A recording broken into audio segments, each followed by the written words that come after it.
자, 21페이지 볼까요? 경영자 역할.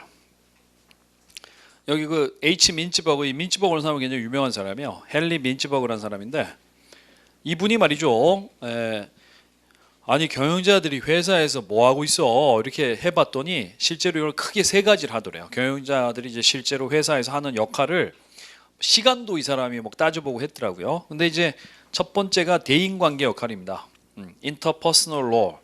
그러니까 뭐 회사에 뭐 여러 사람이 많으니까 이제 사람들하고 뭐 만나고 뭐 해야 되는 거죠. 그게 이제 대인관계 역할인데 상징적 대표자 역할이 있고요. 피겨헤드. 피겨헤드가 여러분 이게 뭐냐면 이게 소위 말해서 이제 쉽게 말하면 뭐야 이게 얼굴마담이야 얼굴마담.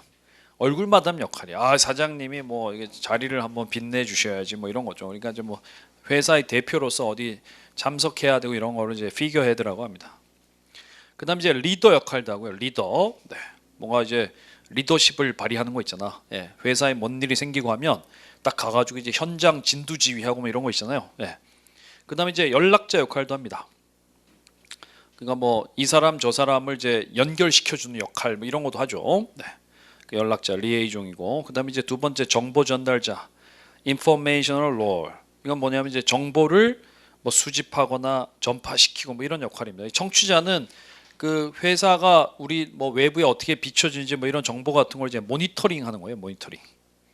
외부 활동 이런 거 하다 보면 뭐 그런 얘기 있잖아요. 예, 모니터링하고 그다음에 이제 그런 뭐 외부에 있는 정보 같은 거를 가져와서 이제 회사 내부에다가 전파하는 거죠. 디세미네이터. 이사들 좀 모아보세요. 이렇게 해서 뭐 내가 오늘 조찬 모임 갔었는데 뭐 이런 얘기를 들었어요. 하면서 이렇게 쭉 얘기해주는 디세미네이터 퍼뜨리는 거고요. 그다음에 이제 조직에 있는 정보를 조직을 대표해서 조직 바깥에다 이제 알려주는 역할을 대변인 스포크스퍼슨이라고 합니다.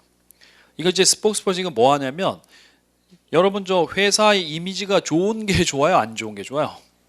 좋은 게 좋지, 좋은 게. 이미지가 안 좋으면 힘들어지니까 이제 그러니까 가급적이면 회사에 대한 안 좋은 정보 같은 건 좀 이렇게 뭐 사실 그런 건 사실무근입니다라고 이제 이게 차단을 하거나 좋은 정보 같은 건 이제 적극적으로 알리고 뭐 이런 것들이 이제 대변인 역할이라고 하는 거죠. 남양유업 다닌 사람은 요즘 뭐라고 할까? 뭐 어디 다니십니까? 좀 유제품 쪽입니다. 그냥 이렇게 얘기하겠지. 남양이라고 얘기하기 좀 그렇잖아. 그렇죠? 그다음에 남양유업 여기 올라가면 바로 있습니다. 희한하게 간판도 없어요. 간판도 없고 그게 그냥 그 건물에 새 들어 있대. 그 남양이 현금이 어마어마. 남양이 주가 보세요. 그거 엄청 비싸요. 왜냐하면 현금이 많이 쌓여서 그러는데 그게 그렇다네요. 자, 그다음에 남양이 예전보다 매출은 그대로예요. 그대로인데 영업이익이 엄청 줄었더라고. 그러니까 이제 남양유업 때는 줄었었는데 그게 회복이 됐는데 그게 어떻게 회복했냐면 이게 막 이제 연락 떨이 해가지고 막 2+1 뭐 이런 거 해서 그러는데 하여튼 저는 이제 그때부터는 불가리스 안 먹고 있습니다. 불가리스. 제가 불가리스 좋아했었는데 그때 끊었어요. 불가리스 끊고 요즘에 다른 거 먹고 있습니다. 근데 여러분 그 집에서 요구르트 만들어 드신 분 있어요? 그거 해봐서 알겠지만 불가리스가 넣어야 좀 잘 됩니다. 그게 불가리스를 넣어야 뭐가 찰지게 이렇게 쫙 되는 게 있는데 딴 걸 넣으면 좀 이상해. 그래서 그거 아쉽긴 한데 그래서 요구르트를 안 만들어 먹고 있습니다. 불가리스 안 살라고. 어쨌든 뭐 그런 건데요. 그 남양 같은 경우에는 뭐 그런 직원들이 뭐 자기 회사 소속에 대해서 좀 그 문제도 있고 그렇겠지. 네. 의사결정자 역할을 보세요. 넘어가 봅시다. 경영자가 이제 의사결정 하는데 앙트러프러너 이런 건 뭐냐면 이게 이제 앙트러프러 기업가 역할이에요. 그러니까 뭐 쉽게 말하면 우리나라로 치면 약간 벤처 기업가 같은 역할, 막 새로운 사업 같은 거 막 이게 벌리고 막 이런 거 있죠. 네. 그다음에요 분쟁 조정자 디스터번스 핸들러. 뭐 분쟁 같은 게 생기면 이제 그런 걸 적극적으로 해결하려고 하는 거고요. 뭐 노사 간의 분쟁 같은 것도 있고 뭐 그렇겠죠. 뭐 고객하고 문제도 있고 뭐 그렇겠죠. 그런 거. 그다음에 이제 자원 배분자. 회사의 자원은 유한합니다. 유한한 거를 이제 적절하게 배분을 해야 돼. 그런 자원 배분하는 역할도 하고요. 그다음에 이제 회사를 대표해서 협상하는 역할도 하고 네고시에이터 이런 역할을 하는 거죠. 그래서 정리가 돼 있어요. 그 밑에 표에 보면 민치보기 경영자 역할 그 돼 있는데 그게 시험에 나오면 뭐가 시험이 잘 날 것 같아요, 여러분? 의사결정자 역할 시험에 잘 나요. 왜냐하면 이제 오지선다 시험에서는 이게 4개니까 이게 이제 여기다가 위에 있는 거 하나 섞어 놓고 시험 내는 걸 잘하는데 그런 거 얍삽하게 하던데. 여러분 그래서 뭐 그런 기업가, 분쟁 조정자, 자원 배분자, 협상자 이건 좀 알아두세요. 근데 이제 그게 또 싫으면 어떻게 되냐면 그 위에 있는 둘 중에 하나라도 세 개라도 좀 확실히 외워두면 그러면 이제 대충 분위기상 보면 그게 이쪽 위에 들어가는지 아래에 들어가는지 좀 알 수가 있어요. 제일 좋은 건 어쨌든 밑에 있는 네 가지 기업가, 분쟁 조정자, 자원 배분자, 협상자 그거 외우는 게 제일 좋습니다. 네. 한 뭐 그 외울 때도 뭐 한 반은 외우고 반은 이해하는 정도 이렇게 해서 보시면 돼요. 그다음에 22페이지에 경영의 세 가지 차원 보겠습니다. 1. 과정 측면이 있고 2. 업무 측면이 있고 3. 의사결정 측면이 있는데 여러분은 무조건 과정 측면을 잘 보셔야 됩니다. 과정 측면이 제일 중요합니다.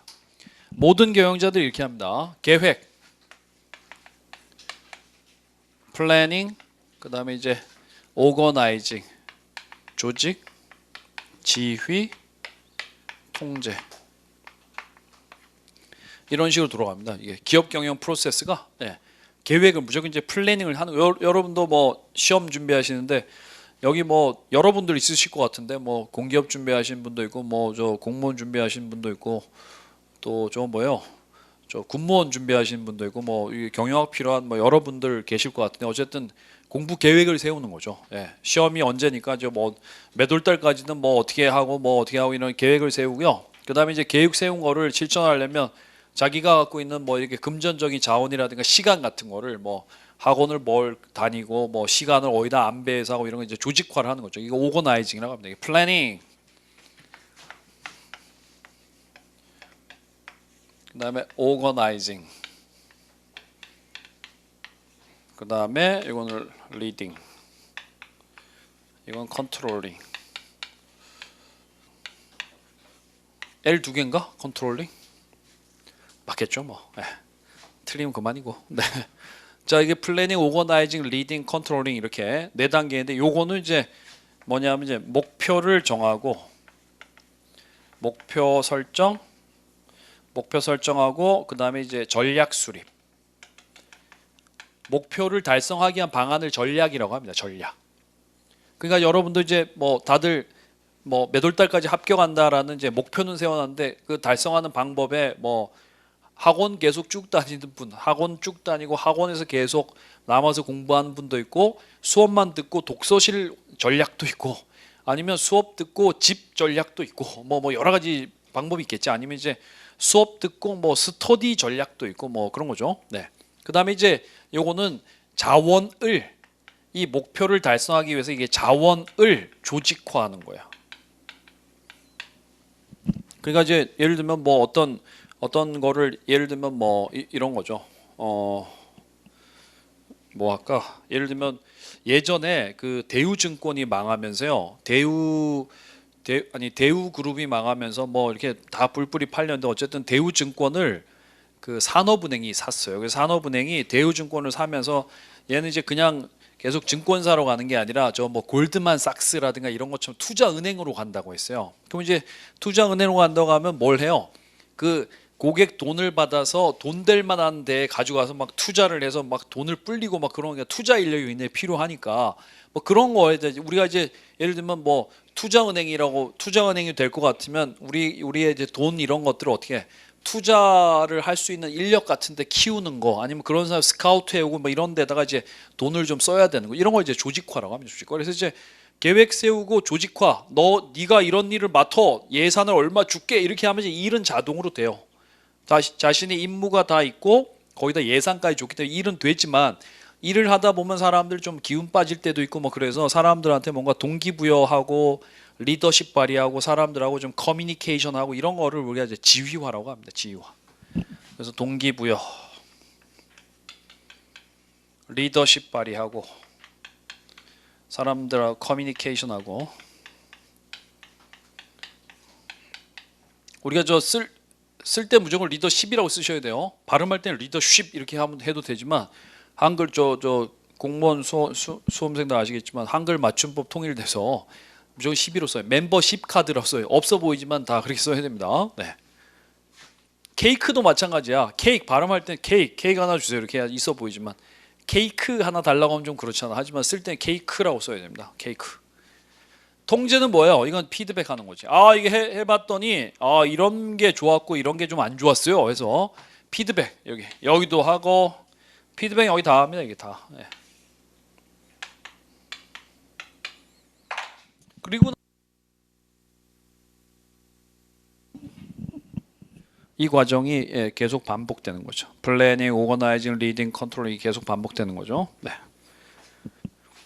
근데 이제 밑에 그 23페이지 그림 보시면 보셔서 아시겠지만 이런 거예요. 뭐 모든 사람들이 예를 들면 인사 부서의 사람이든 마케팅 부서의 사람이든 생산 부서의 사람이든 다 일을 할 때 무조건 계획, 조직, 지휘, 통제 순으로 하고요. 예. 그게 뭐 저 높은 사람도 전략적 의사결정하는 굉장히 높은 사람도 그다음에 중간 관리자도 일선 경영도 전부 다 계획, 조직, 지휘, 통제 순으로 한다는 거죠. 그렇죠?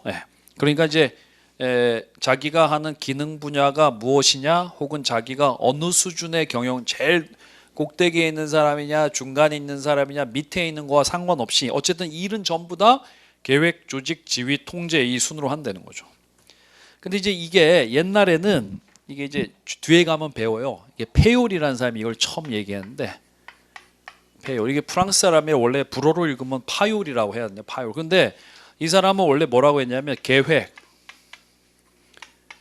조직, 지휘, 그다음에 여기 사이에다가 이 통제 사이에다가 뭘 하나 넣었냐면 조정이라는 걸 넣었어요. 조정. 그래서 통제했었는데 이게 좀 중요성이 상대적으로 떨어져서 현대 경영에서 보통 계획, 조직, 지휘, 통제 이렇게 4단계로 보는데 어쨌든 이걸 처음 얘기한 페올이라는 사람은 요 5단계 계획, 조직, 지휘, 조정, 통제 5단계 얘기했는데 이게 시험에 잘 나요.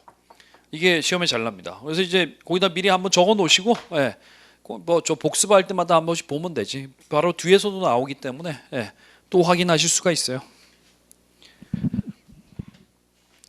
이번에 그 업무 측면에서 보는 건 그럼 넘어갈게요. 그럼 뭐 인사부서에서 뭐 인사 활동하고 마케팅에서 뭐 마케팅 활동하고 하는 거니까 뒤에 가서 강론에서 다 배우고요. 그다음에 이제 의사결정 측면에서 보면 전략적 의사결정이 저 최고 경영자들의 의사결정을 전략적 의사결정이라고 합니다. 전략적 의사결정. 여러분 저 삼성전자는 어디로 가야 돼? 삼성전자는 계속 가전제품하고 휴대폰 만들고 하면 계속 100년 후에도 삼성전자 잘 나가는 기업으로 남아 있을까? 또 그거는 알 수 없잖아요. 그렇죠? 소니가 옛날에 그렇게 잘 나갔었잖아. 옛날에 그러니까 우리나라에 저 소니 바가 있었어요. 소니만 쓰는 사람도 있었잖아. 소니만 쓰는 사람 뭐라고 하지? 몰라? 애플만 쓰는 사람 뭐라고 해? 앱등이라고 하죠. 삼성 거만 쓰는 사람 뭐라고 그래? 삼엽충이라고 하죠. 삼성 저 갤럭시만 쓰는 삼엽충이라고. LG만 쓰는 사람은 그것도 이름이 없어요. 왜냐하면 LG만 쓰는 사람은 없거든. 그래서 그 LG만 쓰는 사람을 보통 LG 직원이라고 합니다. 직원들만 쓰죠. 그러니까 이제 LG가 불쌍한 회사야, 그렇죠? 뭔가 앱등이도 없고 삼엽충도 없고 옛날에 어쨌든 소니만 쓰는 사람이 있었는데, 근데 이제 소니가 좀 한물 갔죠. 소니가 한물 가서 그래서 삼성도 그런 전철을 밟을 수가 있죠. 소니가 한물 갔다가 요즘에 그래도 조금 더 좀 살아났어요. 살아났는데 삼성도 그러니까 이제 삼성도 예를 들면 뭐 작년에 무슨 뭐 10조 원인가 뭐 1조 원인가 들여서 그 하만이라고 여러분 저 노트북 같은 거 LG 노트북 사면 하만 카돈이라는 이렇게 그 스피커가 하만이라고 붙어 있는 게 있어요. 그 전장 업체를 샀어요. 전장 업체가 전기 장비 업체입니다. 전자 장비. 그래서 보통 뭐 자동차에 들어가는 이런 거. 삼성이 계속 그걸 하고 싶은가 봐. 자동차를 하고 싶은데 자동차에 딱 완전 망했잖아. 르노 삼성 그거 해서 망해서 이게 자동차 이게 장비 쪽을 하고 싶은데 삼성 브랜드 가지고 거기 들어가긴 좀 힘드니까 원래 있던 그 업체를 산 거죠. 그러니까 그게 돈이 아마 10조 원 넘게 주고 샀을 거야. 10조 원. 그렇죠. 그러니까 그런 거를 우리가 이제 전략적 의사결정이라고 합니다. 그런 건 이제 최고 경영자 하는 거죠. 일개 대리가 그거 하나 사야 되겠는데 10조 원짜리 하나 사야 되겠는데 이런 거 못하죠. 이거 오너 아니면 못하는 거죠. 그러니까 그런 거를 전략적 의사결정이라고. 전략적 의사결정. 잘못되면 어떻게 돼요? 완전 난리 나는 거지. 그렇죠? 10조 원이면 뭐 롯데월드 3개 지을 수 있다는 거죠. 롯데월드 3개 지을 수 있는 돈입니다. 그게 한 3조 원 정도. 건축비만 3조 원 정도. 아니 땅값까지 했다고 그러나? 그거 봤어요? 전주 사신 분 있어요? 전주야? 이분 많이 저 걸리네.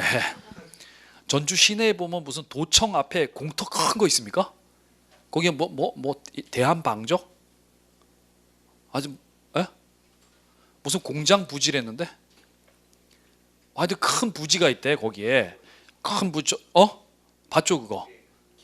그 큰 부지가 있는데 그거를 이제 거기를 전주시에서 개발을 하려고 하는데 거기서 계속 안 판다고 해서 그래서 이제 도시가 계속 확장되니까 그 앞에 막 도청도 들어오고 해서 막 거기 부지가 땅값이 올랐는데 그거 이제 그 개발하는 사람들한테 이제 뭐 그거를 이제 판매해서 거기다 뭐 아파트를 짓든 개발을 하려고 이제 입찰을 했는데 전주시에서는 이제 대기업한테는 그 땅을 이제 대기업 할 때 줄 수 없다고 해가지고 했는데 무슨 희한하게 새로 생긴 무슨 자광이라는 회사가 자본금 1억인 회사가 그 땅을 2천억에 사겠다고 냈어요. 그래서 이 병신 뭐야? 자본금이 1억인 애가 2천억을 짜리 사겠다고 하니까 뭐 어쨌든 누군가 1,200억 적어왔는데 그 땅이 2천억짜리래. 2천억짜리 적어냈는데 근데 진짜 또 2천억을 냈대. 현금을 낸 거야. 그래서 걔가 샀어요. 사고 거기다가 계획을 뭐냐? 거기다가 140층짜리 건물을 짓는다고. 높이는 뭐 얼마래더라? 뭐 550m인가? 그래서 140층짜리 건물을 짓는다고 했어요. 2조 5천억 투자해서 짓는데 그 건물 제일 꼭대기에는 뭘 만드냐면 자이로 드롭 알죠? 롯데월드 가면 있는 해서 떨어진 자이로 드롭을 한다고 했어. 그래서 알고 보니까 그 뒤에 자광이라는 회사는 그냥 앞에 세운 거 뒤에 돈 된 애는 누구냐? 롯데야 롯데. 롯데가 전주에다가 140층짜리 건물을 2조 5천억 들여서 짓는답니다. 2조 5천억 들여서. 그러면 이제 얼추 날씨 좋으면 보이지 않을까 싶어요. 보일 수도 있고 뭐 안 보일 수도 있고 어쨌든 그런 거야. 그런 거를 전략적 의사결정이라고 해. 근데 모르겠어. 전주가 인구가 60만이래요. 근데 이제 60만 있는 도시에다가 140층짜리 건물 지어가지고 수지 맞을까? 서울의 롯데타워 여러분 아시죠? 거기는 밑에는 쇼핑몰이고 위에는 전망대고 중간에는 뭐 사무실도 호텔도 있고 아파트도 있어요. 거기가 그 무슨 시그니엘인가 뭐 해서 아파트 한 채 한 100억짜리가 있어요. 거기 살면 기분 좋겠지. 이렇게 딱 아침에 일어나면 뭐 서울도 다 보이고 막 뒤에 성남공항도 대통령 어디 가네 막 다 보이고 이제 뭐 이게 뭐 이런 것도 되고 거기가 그런 데인데 어쨌든 그런 용도로 쓰는데 야 인구 60만 도시에서 그거 140층짜리 해가지고 거기다 뭐 할 수 있을까? 거기다가 중간에 뭘로 채울까 거기 모르겠어요. 나도 거기다 학원 하나 냈으면 좋겠다. 공기업 학원 거기 100층쯤에 있어 보이잖아. 어디 100층 이렇게 해서. 자 그런 게 전략적 의사결정이고요. 맨 끝에 기능적 의사결정은 일선 경영자가 하는 거고요. 그게 이제 퍼스트라인 매니저들이 그 사람들이 이제 아주 간단한 의사결정을 우리가 보통 뭐 기능적 의사결정이라고 하고 그다음에 이제 관리적 의사결정은 그 중간 경영자들이 하는 거를 그냥 관리적 의사결정이라고 보시면 됩니다. 예로서는 뭐 제품 생산 계획, 예산 할당. 그러니까 이제 저 최고 경영자가 하기에는 조금 더 낮은 수준이고 그렇다고 해서 일선 경영자한테는 좀 맡겨놓기 힘든 이런 거를 이제 중간 경영자들이 하는 거죠. 자 그렇게 보시면 되겠습니다. 여러분은 전략적 의사결정 하나만 알아두시면 되겠어요. 저 꼭대기에서 하는 거를 좀 회사의 앞날을 결정하는 중요한 것들을 전략적 의사결정이라고 한다라고 보시면 되죠.